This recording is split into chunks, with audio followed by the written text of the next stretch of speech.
Video ini mengandung sedikit bias dari Rossi karena terdapat pemikiran Rossi secara pribadi, jadi mohon dimaafkan jika ada kesalahan. Ambil kebaikannya, abaikan kesalahannya. Terima kasih. Oke. Assalamualaikum warahmatullahi wabarakatuh. Hello everyone.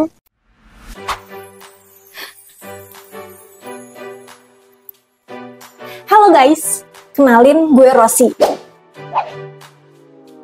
Gak pakai Valentino ya. Ini adalah channel gue. Dimohon banget kalau lo nonton video di channel ini, jangan lupa ambil sisi positifnya, buang sisi negatifnya. Oke? Jangan lupa bahagia. Oke, kali ini gue akan meneruskan pembahasan sensitif yang pernah gue bikin sebelumnya. Dan gue inget banget itu adalah video yang gue buat beberapa tahun yang lalu. Dan pasti lo tahu kalau misalnya manusia ketika bertambah umur akan memiliki sisi pandang yang berbeda tentang suatu hal. Bisa jadi dia lebih berkembang dan bisa jadi dia seperti tidak berkembang. Dan alhamdulillahnya, walaupun saya tidak terlalu pintar, tapi saya berkembang untuk melihat fenomena-fenomena yang terjadi sampai saat ini. Nah, itu adalah tentang ketika sudah tidak perawan. Kalau kalian pengen flashback lagi, kalian bisa tonton video ini. Dan gue mau jelasin sebelumnya, gue bikin video ini karena banyak banget saat itu kasus-kasus yang melibatkan orang-orang yang gue kenal, dan dia jadi tidak memiliki rasa empati buat dirinya sendiri, tidak menganggap bahwa dirinya itu ada yang bisa dibanggakan. Mereka jadi lebih tidak percaya diri akan dirinya karena pernah melakukan kesalahan. Intinya, gue di sini poin terbesarnya adalah memberikan semangat kepada wanita-wanita di luar sana yang melakukan kesalahan, bukan disengaja melakukan kesalahan. Intinya seperti itu. Karena mau dilihat dari sisi pandang manapun, ketika lo melakukan kesalahan dengan disengaja, itu adalah hal yang buruk. Dan gue juga fokusnya terhilangkan sama komentar-komentar, banyak banget komentar-komentar dari laki-laki yang ngebuat gue kayak miris banget untuk membacanya.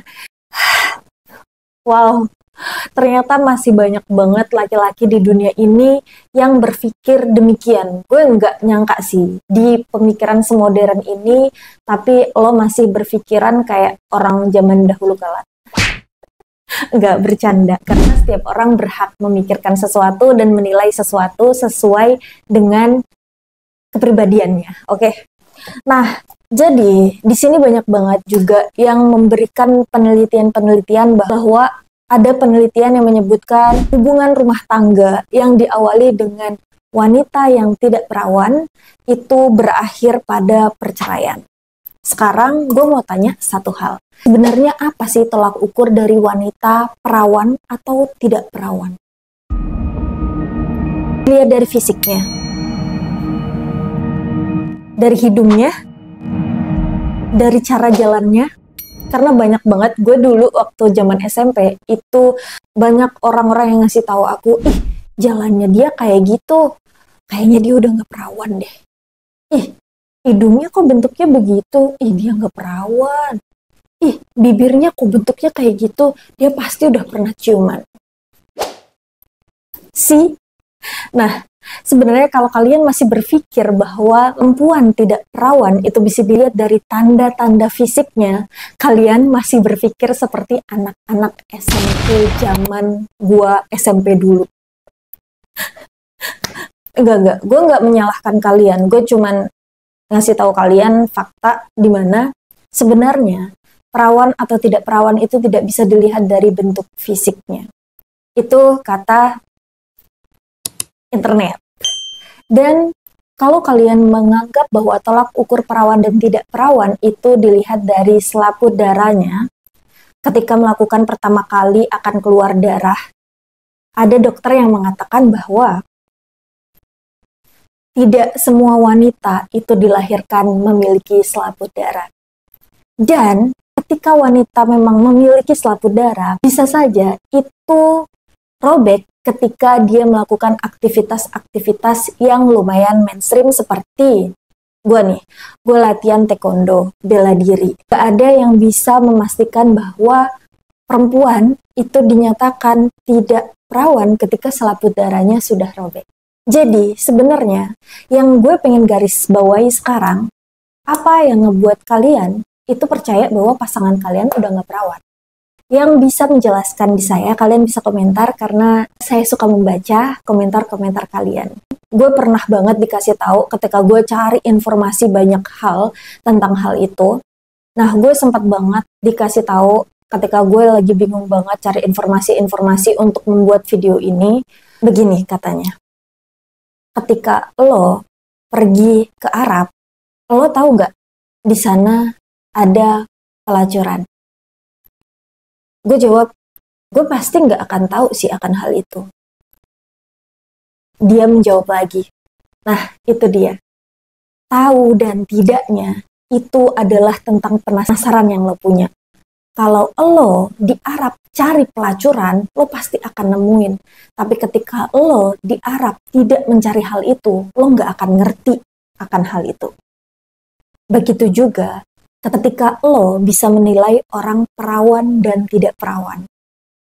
Bayangin, karena nggak ada studi yang membuktikan bahwa wanita tidak perawan bisa dilihat dari hal ini. Wanita yang tidak perawan bisa dilihat dari hal ini. Gimana caranya cowok bisa tahu kalau perempuan itu nggak perawan? Kalian bisa jawab, ya, dia pernah melakukan hal itu ke cewek lain. Percaya apa enggak? Karena dia tahu, ini beda nih. Ini dia udah nggak perawan. Jadi buat kalian saat ini, yang kalian harus lakukan adalah menerima pasangan kalian dengan sangat baik. Allah itu nggak pernah tidur. Dia tahu kalau kalian tulus kepada seseorang, dia akan memberikan banyak kebahagiaan. Buat apa kalian memikirkan hal-hal yang bahkan akan mengganggu kehidupan kalian gitu. Lo menikah karena apa? Tujuan menikah lo harus diubah. Kalau misalnya lo bisa bercerai gara-gara perawan dan tidak perawan. Lo mau memikirkan omongan orang. Lo percaya orang itu bisa loh gak jujur sama lo. Dia cuma pengen ngancurin keluarga lo. Ada banyak hal yang harus lo pikirin dibandingkan memikirkan dan mengejudge, menyalahkan cewek yang sudah pernah melakukan kesalahan tersebut. Dan buat cewek-cewek yang pernah melakukan kesalahan, gue tahu dunia akan begitu berat buat lo. Tapi yang gue pengen kasih tahu, nilai diri lo itu dilihat dari bagaimana kamu menilai dirimu sendiri. Kalau kamu menilai dirimu hanya tentang kesalahan yang pernah kamu buat, lo gak akan pernah maju untuk dapetin kebahagiaan, untuk dihargai banyak orang. Naikkan skill lo, naikkan kehebatan lo di bidang lain, karena orang lain akan bisa menerima lo. Orang lain juga punya kecerdasan untuk menerima mana yang berkualitas dan mana yang tidak berkualitas.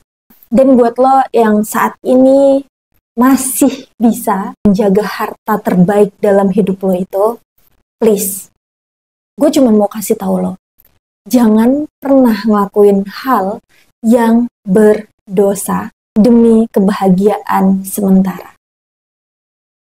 Contohnya satu, Allah memberikan suatu peraturan itu pasti memberikan dampak kebaikan buat lo. Jangan pacaran. Mau lo sehebat apapun kasih alasan ke gue nih, Kak, gue pacaran itu untuk meningkatkan semangat gue kok. Gue pacaran itu untuk memberikan warna dalam hidup gue. Gue pacaran itu mau ini itu. Gue gak akan percaya. Karena gue tahu pacaran adalah salah satu pintu untuk memberi lo dampak yang buruk. Fix. Gue bilang kayak gini bukan berarti gue gak pernah pacaran. Gue pernah pacaran dulu.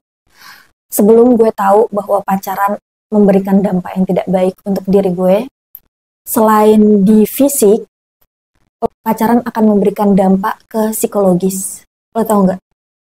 Sumpah, Orang pacaran tuh ribet banget tau. Kayak, wow, bisa mengganggu, bukan ngasih gue semangat. Gue nggak pernah ya, tiba-tiba nilai gue jadi tinggi gara-gara gue pacaran. Nggak, yang ada nilai gue turun gara-gara gue cemburuan orangnya. Buat kalian, gue nggak akan ngejudge kalian pernah melakukan kesalahan, karena nilai kalian nggak dilihat dari kesalahan. Dan untuk kalian yang masih hebat banget nggak pacaran sampai sekarang, tepuk tangan buat kalian semua, kalian hebat. Mungkin video ini akan lebih banyak memberikan sisi pandang gue tentang hal ini ya. Dan mungkin ada bias-bias yang gue lakukan gitu. Betapa bencinya gue sama laki-laki yang hanya menilai tentang seorang wanita hanya dilihat dari hal itu. Padahal dia juga nggak sesempurna itu gitu. Gue nggak tahu video ini akan jadi seperti apa. Tapi semoga pesan gue tersampaikan buat kalian semua. Semangat untuk wanita-wanita di luar sana. Gue berharap banget banyak laki-laki, lebih banyak lagi laki-laki yang akan mengerti suatu kondisi kehidupan, dimana gak semuanya hal itu sesuai dengan yang lo harapkan. Ketika lo merasa diri lo gak sempurna, jangan mengharapkan kesempurnaan dari orang lain gitu. Please banget. Apalagi nih ya, buat cowok-cowok yang udah pernah melakukan hal tersebut ke mantan kalian, ke pacar kalian, atau ke siapapun itu, terus kalian mau berharap gitu dapet wanita yang baik banget gitu. Please jangan pernah pandang itu semua. Udah cukup, gue udah cukup banget marah-marahnya. Dan terima kasih banyak udah mau mendengarkan. Semoga kalian dapat pencerahan, semoga pesan gue tersampaikan buat kalian dan kalian tidak banyak salah paham. Dan please selalu hidup bahagia, jangan pacaran. Karena sebaik apapun kalian, kalau kalian masih melakukan dosa yang paling dibenci sama Allah, mendekati zina, kalian gak akan baik-baik aja. Jadi, terima kasih banyak. See you next time. See ya.